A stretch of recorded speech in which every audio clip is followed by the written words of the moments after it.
Nos dieron 30 días para deshabitar nuestras casas. Nos llegó un escrito que teníamos 30 días para deshabitar. Estaba de delegado una persona que se llamaba Zárate, se apellidaba Zárate Machuca, no me acuerdo el nombre ahorita, que él trató de sacarnos aquí de la colonia Belén de las Flores. A la hora que nos dicen, nos hacen una invitación para que abandonemos el espacio, pues obvio es que se viene todo un movimiento social. Y cuando menos vemos, ya se habían subido en una patrulla nuestro representante. Ya se lo llevaba. Y gracias a una vecina también que se puso enfrente de la patrulla, nos bajaron y estuvo duro. Y bueno, se hizo la lucha, se hizo el esfuerzo, se buscó un amparo, se llegó al amparo, se ganó el amparo y posteriormente después del amparo se viene ya el decreto de desincorporación del gobierno federal. Hasta ahorita no quisiera salir de Belén, o sea, que salga con los tenis por delante. Mis chancletas.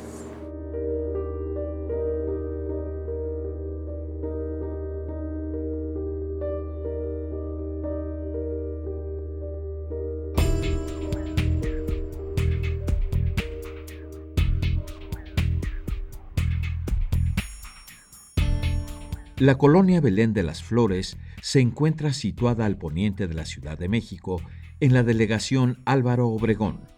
Tiene una extensión aproximada de 42 hectáreas. Limita con el Estado Mayor Presidencial, la Comisión Nacional de Seguridad, la Avenida Constituyentes y el río y la presa Tacubaya. La colonia se encuentra sobre una superficie a desnivel en una barranca. Además, posee un bosque de aproximadamente 7 hectáreas y es habitada por alrededor de 3,000 personas.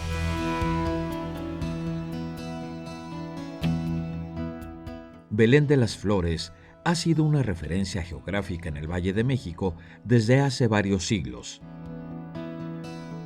En 1325, con el rey Netzahualcóyotl y el emperador Moctezuma, tomaban para recreación un lugar al poniente de la ciudad que se llamaba en lengua náhuatl Coscoacuaco. Coscoacuaco era el lugar del rey buitre. Gracias a la riqueza de las fuentes hídricas de la zona, en el territorio que hoy conocemos como Belén de las Flores, se construyó una hacienda en época de la colonia, la cual albergaba un molino de trigo que funcionó desde 1724 hasta 1830 aproximadamente. Ya en 1840, la hacienda fue adquirida por la compañía inglesa Benfield Brecker y compañía, quien aprovechará las instalaciones del edificio y riqueza hídrica para establecer una fábrica de papel. Perteneció a don William Stephen Benfield. Este señor inglés formó la primer fábrica de papel de trapo de la América Española. Casi todos eran de aquí, trabajaban en la fábrica, ¿sí? Unos eran veladores, por ejemplo, como los abuelos de mi esposo. El abuelo, él nos decía que él cuidaba el agua que salía de acá, el acueducto de acá arriba, lo ponían a cuidar. Y luego la abuelita, su esposa, entró a trabajar también ahí cuando era fábrica de papel. Ahí trabajaron. En 1910, estos terrenos fueron adquiridos por el gobierno federal y fueron adjudicados a la Secretaría de Guerra. Esta destinará las instalaciones de la ex hacienda para el laboratorio de municiones y artificios. Y mi abuelito trabajaba en la industria militar. Él era vigilante entonces de la industria militar que pertenecía a lo que es ahora la ex hacienda de Belén.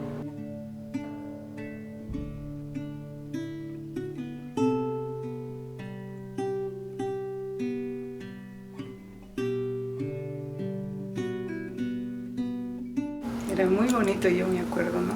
Que teníamos el bosquecito que está acá. Era lleno de flores y había manantiales de agua. Eso era lo más bello, ¿no? Los manantiales. Y estaban los caminitos que hacían los mismos trabajadores de la industria militar, porque todo eso ellos lo cuidaban. En aquel entonces la colonia era completamente rural, aunque estaba dentro de la Ciudad de México. Aquí era como si hubiésemos estado en alguna parte de cualquier estado, ¿no? No parecía la Ciudad de México. Tenía muchos alcanfores, muchos árboles grandes y tenían los vecinos, esa era su distracción, irse al bosque a echarse el columpio.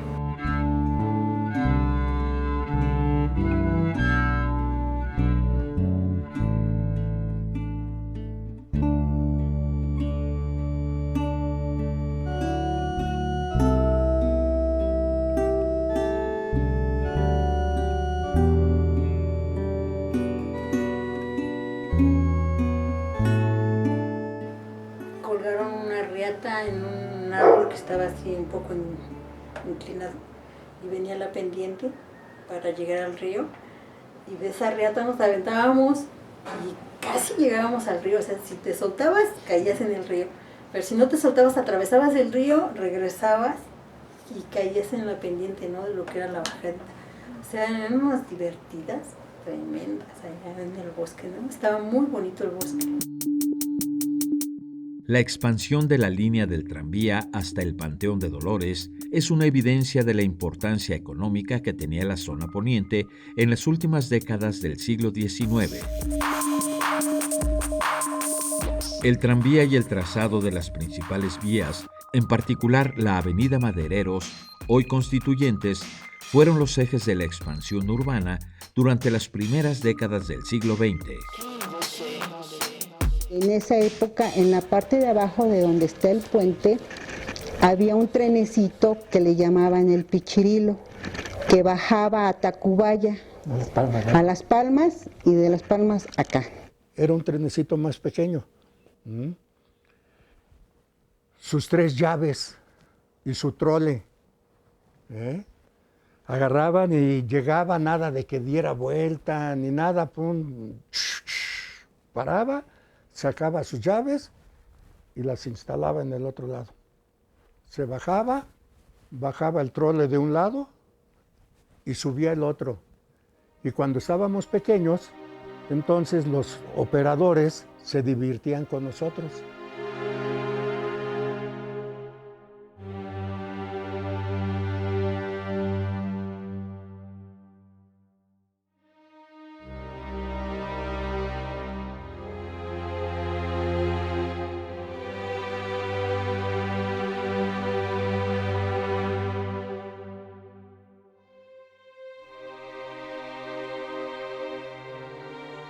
En aquel tiempo no había donde vivir, eran puras cuevas hechas por la naturaleza. Pero ya si quería uno una casa mejorcita, ya agarraba uno el pico y la pala y hacía uno su ampliación. En la casa había varias cuevitas, entonces ahí ella adaptaba, tenía una para los santos, ahí entrábamos a rezar. Por ejemplo, en las posadas teníamos que rezar el rosario y la procesión, todo eso, pero tenía esa cueva con puros santos, una capilla, pero era una cuevita. Luego junto había otra que pues tenía allí 2, 3 camas. En 1953, el arquitecto Carlos Lazo Barreiro, entonces secretario de Comunicaciones y Obras Públicas, SCOP, propuso la construcción de un proyecto de habitación mínima en los terrenos de la antigua fábrica de papel de Belén. Entonces vino el arquitecto Lazo, yo creo que a almorzar, a comer, algo así, y se dio cuenta de que toda la casa era de cueva, pero estaba bonito, estaba alfombrada la sala, muy ventilado, con mucha luz. A pesar de que eran cuevas, había una ventana que daba hacia lo que es ahora la calle. Entonces, por esas ventanas entraba mucha luz. Y él se dio cuenta de que todo era de cuevas, y se le ocurrió a él hacer la colonia de los carteros. Carlos Lazo Barreiro fue un destacado arquitecto mexicano que en 1952 es nombrado secretario de Comunicaciones y Obras Públicas, SCOP, por el presidente de la República, Adolfo Ruiz Cortines. En esta gestión, Carlos Lazo propuso un proyecto con el objetivo de dar habitación a los carteros dependientes de esta secretaría. La propuesta consideraba un asentamiento en un territorio que tenía características de lo rural y lo urbano. Era una propuesta novedosa que el joven director de esta secretaría consideró como una alternativa de vivienda popular. Y lo que era la barranca, empezaron a hacer las cuevas, las amueblaron rústicamente, con luz indirecta, colores fuertes, y tenían todo: sala, comedor, cocina, baño, con muebles. Tenían sus camas rústicas, ¿no? de troncos, y luego su colchón, pero era todo rústico, muy bonitas que quedaron. En síntesis, este programa de gobierno tratará de planificar y de coordinar todos los aspectos de la producción y distribuir esta misma producción en la forma más amplia posible hacia los centros y áreas de consumo de las mayorías mexicanas necesitadas. Es decir, es un programa de gobierno con una finalidad eminentemente social. El proyecto hacía parte de un complejo más amplio del SCOP, además de este conjunto de viviendas mínimas, un hospital, habitaciones para el personal del hospital, zona recreacional, bodegas y un museo en el viejo edificio de la Hacienda Colonial. Aunque no se llevó a cabo en su totalidad, sí se construyó el hospital y se utilizaron las instalaciones de la vieja hacienda para un club social destinado a los empleados de la Secretaría, que también benefició a la población asentada en este lugar. Donde ahora está ex Hacienda, la Secretaría de Hacienda, estaba el Hospital SCOP. Yo ahí entré a trabajar. Ahí trabajé y era un espacio muy bonito. Bueno, independientemente de que era un hospital, tenía un jardín muy grande. Y toda la gente de la que en ese tiempo vivía aquí, y nos íbamos los domingos allá. Bueno, yo el centro comunitario que recuerdo era allá en lo que viene siendo el casco de la hacienda. Tomé clases de guitarra, clases de danza, estuve en yoga, estuve en cocina y en deportes. O sea, porque había la oportunidad de que pudieras practicar cualquier cosa. Y era un horario accesible, era de 4 a 6, 7 de la noche. Y pues los colonos casi la mayoría iban ahí en las tardes. O sea, prácticamente, aunque era algo para la Secretaría, un beneficio para la Secretaría, no lo aprovechaban los trabajadores, más bien era para la colonia. El proyecto fue construido entre 1953 y 1955, y a la muerte de su mentor ya se encontraban terminadas una buena parte de las viviendas. Pero se murió el señor antes de inaugurar la colonia, y pues fueron desmantelando todo. El proyecto de Lazo se interrumpió con su muerte en 1955, pero la ocupación de este espacio continuó durante las siguientes décadas. Después le dieron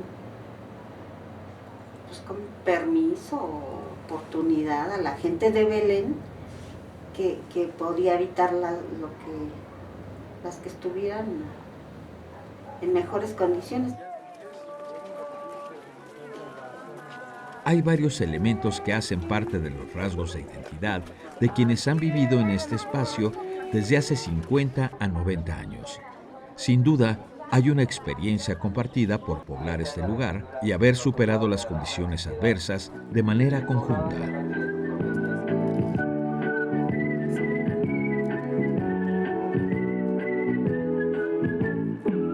Si me preguntan quién me dio la vida, si me preguntan quién me quiere más, si me preguntan por la más hermosa, esa es mi mamá. Si me preguntan quién me... A los habitantes de Belén de las Flores los une la experiencia personal y colectiva de la autoconstrucción y de la vida en una pequeña comunidad, en donde había mayor posibilidad de conocer a los vecinos, emparentar con ellos o establecer relaciones de compadrazgo. A pesar de la ubicación estratégica de la colonia, los habitantes de Belén no habían tenido problemas por la ocupación de las tierras donde habitaban en terrenos de la ex hacienda, que eran propiedad del gobierno federal.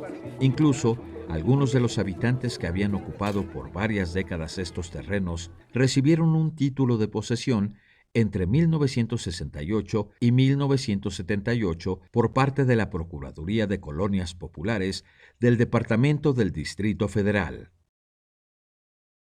Pasó el tiempo y fue cuando vinieron a decirnos que se iban a hacer unos documentos para nosotros, del departamento. Y fue cuando fuimos al departamento a que nos hicieran, lo muestro. Este es el título de posesión de Jovita Estrada, que es mi madre. Y este es el título de posesión mía, pero está a nombre de mi esposo.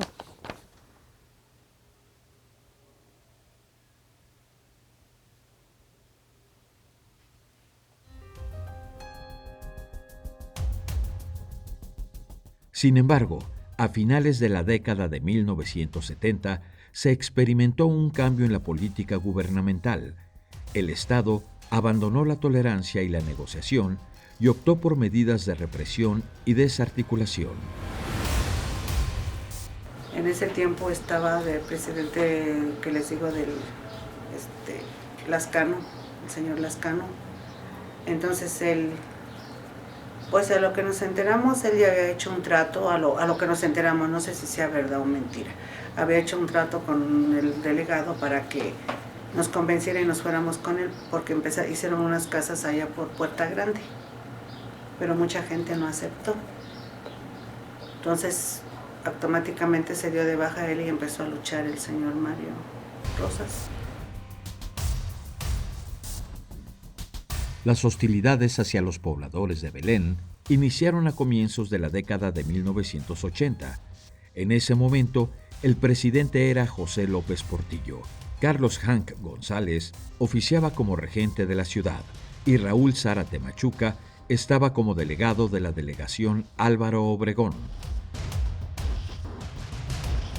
Por estos años, los habitantes de Belén recibieron un comunicado de la Dirección General de Control de Bienes Inmuebles de la Secretaría de Asentamientos Humanos y Obras Públicas, en el cual los conminaba a desocupar las viviendas en poco tiempo.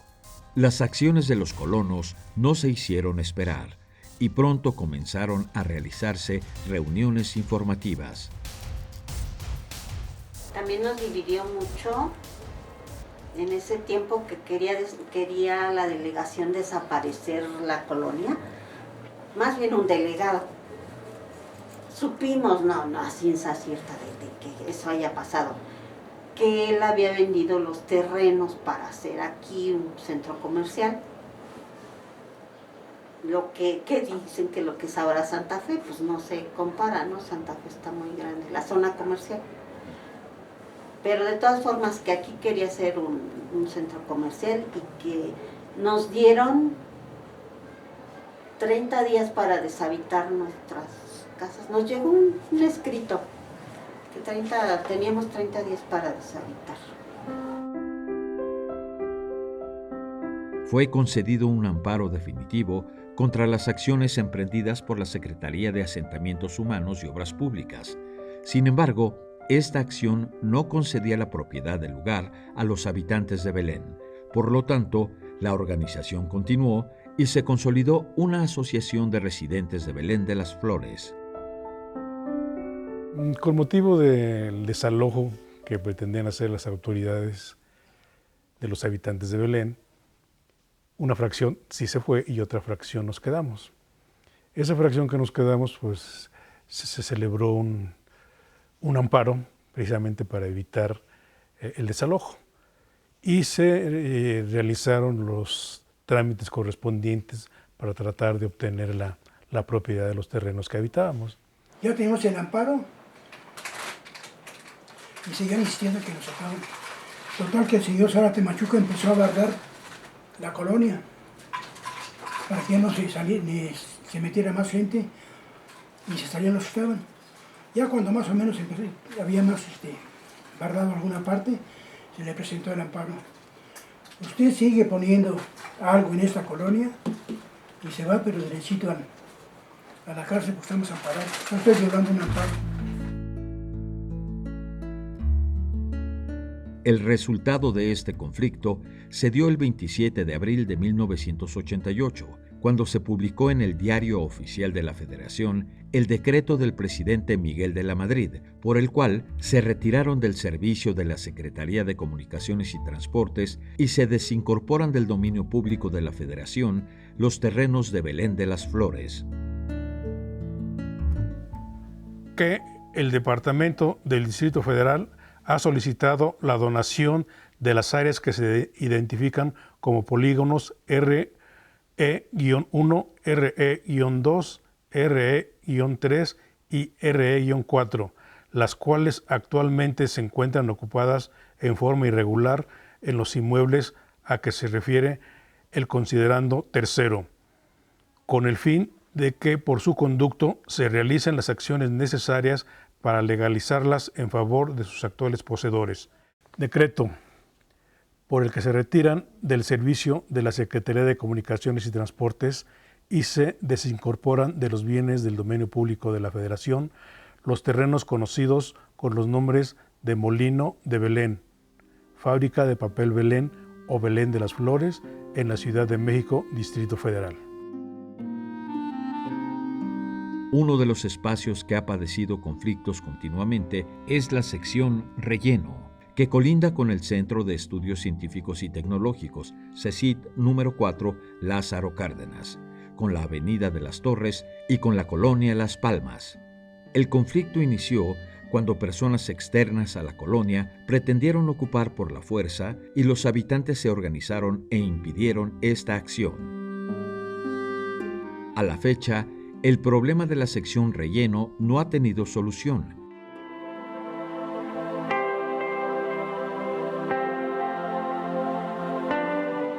De la cueva experimental a la vivienda autoconstruida, el caso de Belén permite pensar en procesos de fortalecimiento de una identidad, de unos rasgos comunes que permiten a sus habitantes identificarse con una historia común, con una experiencia de urbanización en un territorio limitado, en una isla en medio de avenidas y edificios gubernamentales.